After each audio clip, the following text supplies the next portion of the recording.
Morning, Paul. I just want to go back to the topic of three forwards at in overtime, if possible. Here, what kind of challenges have your forwards presented to your opponent in that scenario, and what do you think it would take for more teams to employ the approach over time? I think all of it is built on how your team is built, right? We've got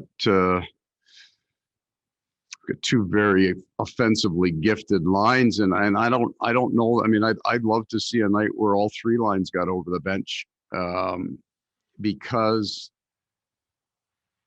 I mean, just look at the theory. Like, for the most part, all of the defending that happens 3-on-3 is man to man. There are very few teams that don't. There were a few good teams that ran more of a zone defense. They'd let you move around and they'd run switch offs. And their records weren't particularly good for a couple of years. So everybody's fairly close to a man-to-man. So at the end of the day, you've got two forwards out there in a man-to-man. Why not have three, right? And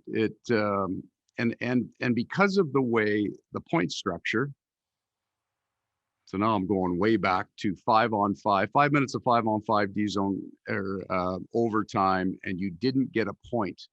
If you lost, you were still checking the other team's best, right? Like when going to Colorado and you'd get Sakic or Forsberg coming out, you were making sure you had the right defenders on there because they were so defensive. So now you've got one in the bank. We're trying to score a goal. I'm not saying we're casual about playing defense. Winning that face-off is a critical piece to the whole thing. But we're looking to score goals. So it seems to me, as this thing has evolved, why wouldn't you put the players that are most capable of scoring goals? Because in a game, they all have to defend anyway, but there's a marked difference between a forward and a D-man in terms of experience in and around a goaltender. So it's something we've talked about for an awfully long time. It just kind of presented itself based on minutes on our defensemen. I thought our D were gassed. We got a bunch of good lines. Stastny's line was good, so they went out first. He was at 61% on the faceoffs going into overtime, so he was clearly the guy that was taking the draw. So that's kind of what we're thinking about.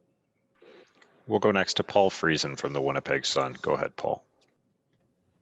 Hey, good morning, Paul. I don't know if it's superstition or personal mantra, but how married are you to the notion that a winning lineup stays together? And I know you want to get guys like Poolman and Stanley back. Yeah. You know?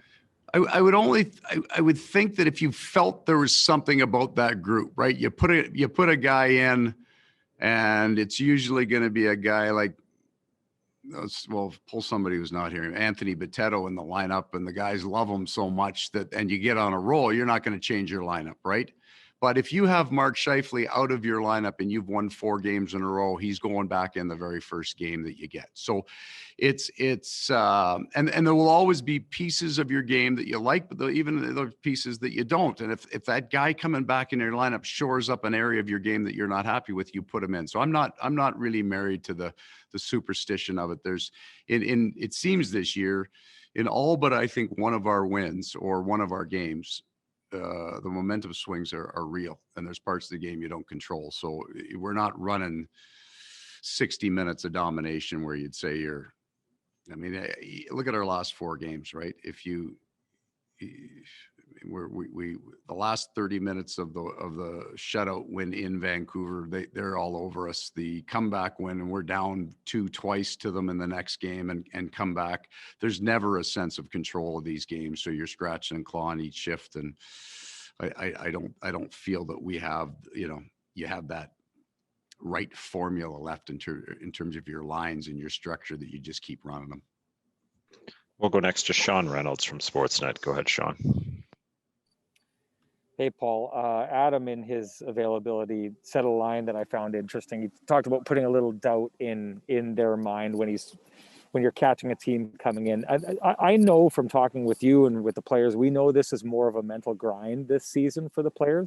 I'm wondering if that means, as a coach, there's more of an opportunity to take advantage of your competition's mental state this season than in years past.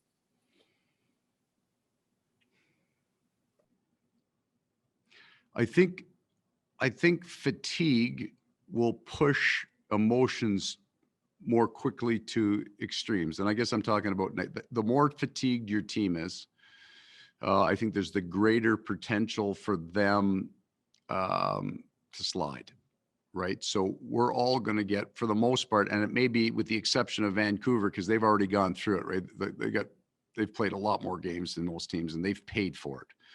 So they'll have a real nice schedule going into the rest of the season, where all of the other teams, we've got a brutal schedule, and it's gonna weigh on them physically, and it's gonna weigh on them mentally. So your job, I think, from the coach's point of view, is to have a real steady hand here going into these. I don't think we've ever gotten too excited about ourselves here. Certainly in the hockey that we've played, the players understand that we're not dominating teams, but we also want to make sure that we don't get to an arrogance level that if we have 3 or 4 bad shifts, we're screaming at each other because it's not perfect, right? We got to stay in the fight together, scratch and claw. We're going to win some games, certainly lose some games, and we want to make sure that we hit the reset button as fast as we can. We'll go next to Scott Billick from the Winnipeg Sun. Go ahead, Scott. Paul, you talked about it earlier this season. Guys will come out of the lineup when they don't. It's not because of bad play. What is the message to Logan Stanley right now? When we took him out, we were really happy with his game. But at the same time, he's not playing 22 minutes, and we're happy with his game, running a power play unit first off the bench on the PK. So this is all part of the process that these guys go through until they can get into the lineup in almost pen, where they've got to really struggle to come out, because they do a number of things, right? They either play important minutes against the other team's best, or they're on one of the 2 special teams, which will keep a guy in a lineup alone, even if he has a couple of tough nights.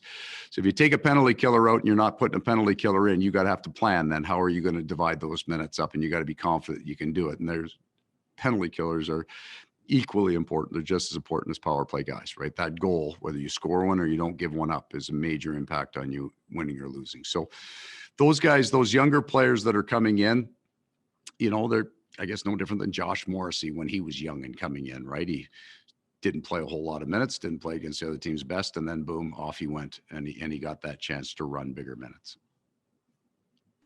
We'll go next to Sarah Orleski from TSN. Go ahead, Sarah. Hi, Paul. I know you said in your earlier answer that this group isn't necessarily dominating teams in all of your wins, but you guys have been able to put up the wins. I think you're tied for best winning percentage in franchise history through your first 20 games, and you've got the most wins with 13. Just what is it that your group has been doing well right now to be able to have the early success that it did in the first 20? I think we're getting really solid efforts in almost all parts to our game. We had a good camp. Our goaltending has been fantastic. And then our penalty killing, we gave up 4, I think, in our first 3 games. And since that, it's been a really important part of our goals against. So that's half of it. And then as I have said before, I think our offensive game has improved, style of it. We're still a creative team off the rush. Kyle Connor's goal 2 nights ago, pretty dynamic. And then, we're still looking for more of that net traffic through the manufactured goals, if you will, the grinding goals. We thought we did that very well early in the year. Can maybe come off it in the last couple of games, but we'd like to get back to that as soon as we can. So I think we've made a little bit of improvements in kind of all the sections of our game. And then these guys have come back a year older. They've got 1 year's more experience in the league, makes a huge difference. The player who's 18 years old is completely different than the player that's 22 years old, right? That time makes you better. We're a little bit older, a little more mature, have a little better understanding of the consistency that we need to play with. We'll go next to Kelly Moore from CJOB. Go ahead, Kelly. Hey, Paul. Hey, Saturday night was the first night you've really come close to having everybody in the 40-second bracket for average shifts. How much better are you at that now? And I guess the second part of that question is, over these next 31 days of March, how critical is that going to be to maintain that kind of discipline in that area of the game? Yeah, so that was a really important part. I would say there were 4 things that we brought into training camp this year, and that was one of them. And it was for 2 reasons, Kelly. The first was we didn't feel we were good enough at it coming into the year over year in the years past. We ran too long of shifts. And so I had no problem with a guy playing 22 minutes a night on 28, 29 shifts, which is, you're getting a far better hockey player than if it's 22 on 22. So we started with that. And that, even if we had gone into an 82 game schedule, a normal year, that was going to be a really important part. But looking at the schedule when it came out, understanding what March is, we put a real hard push on that, not just through camp, but starting in February, that we wanted to run our bench and run our lines in February like we would do in March. So there was, we had to show some video, we had to post some numbers, and we had to make some improvements there. And we've been much, much better at that. I also think it's better for your whole group, right? The guys on the fourth line aren't sitting there for a long time. If the third line center stays out too long, then the fourth line center doesn't get to go out. And then it's just a whole ripple effect of frustration on your bench. Now guys are on and off the bench a little bit quicker. Everybody's in the game a little bit more. I think the quality of your game is clearly just higher. And final question to Ken Weeb from Sportsnet. Go ahead, Weaver.